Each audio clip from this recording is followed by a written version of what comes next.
ओम शांति। आज 25 सितंबर 2025 की मुरली का विश्लेषण। आज की मुरली हमें एक गहरी आत्मिक यात्रा पर ले जाती है, जहां हम खुद को आत्मा समझकर शिव बाबा की याद में स्थिर हो जाते हैं।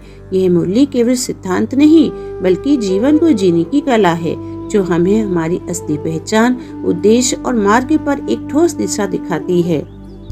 मुरली का पॉइंट है, पहला, योग में मजबूती से प्रभाव का आना। बाबा कह रहे हैं, जब तुम योग में मजबूत हो जाओगे, तब तुम्हारा प्रभाव दुनिया पर पड़ेगा। ये वाक्य न केवल हमारी जिम्मेदारी को स्पष्ट करता है, बल्कि हमारी असली शक्ति का स्रोत भी उजागर करता है। जब हम याद में रहते हैं, तो हम शक्ति को एकत्र करते हैं, और यह शक्ति न सिर्फ हमें व्यक्तिगत जीवन में बल देती है, बल्कि हम पूरे विश्व पर अपना आध्यात्मिक प्रभाव डालने में सक्षम हो जाते हैं। ये वास्तविक शक्ति है, जो ध्यान और याद से मिलती है, न कि किसी बाहरी साधन से। दूसरा है ड्रामा का एक्यूरेट खेल। ड्रामा का खेल एक्यूरेट है, हर चीज सही समय पर होती है। बाबा ने इसे एक बहुत महत्वपूर्ण दृष्टिकोण बताया है। जब हम इस सत्य को समझते हैं, तो जीवन में जो कुछ भी घटित हो रहा है, उसे हम बिना कोई शिकायत या डर के स्वीकार कर लेते हैं।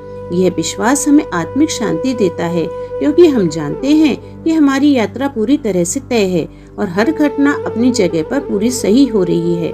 यही विश्वास हमें सच्चे आत्मविश्वास से भरता है। तीसरा है ज्ञान और याद का जौहर। बाबा ने ज्ञान को एक तलवार कहा है, लेकिन यह तलवार सिर्फ उस समय प्रभावी होती है जब उसमें याद का जौहर भरा हो। ज्ञान के बिना कोई भी कार्य अधूरा है, लेकिन जब यह याद से सशक्त हो जाता है, तब यह परम शक्ति का रूप ले लेता है। जब हम बाप को याद करते हैं, तो हमारी आत्मा में एक ताकत का संचार होता है, जो हमें सभी बाधाओं को पार करने में मदद करती है। याद का यह जौहर हमें आत्मिक उन्नति की ओर ले जाता है। चौथा, कमल फूल समान जीवन। बाबा ने गृहस्थ जीवन में रहते हुए कमल फूल समान रहने की बात की।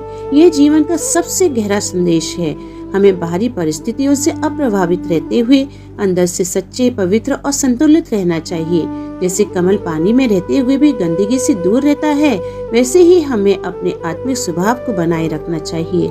यह साधारण रूप से मुश्किल हो सकता है, लेकिन बाप के साथ रहते हुए यह संभव है। हम जैसे हैं वैसे ही रहकर हर चुनौती का सामना कर सकते हैं। पांचवा, एकता और संतुष्टता का सर्टिफिकेट।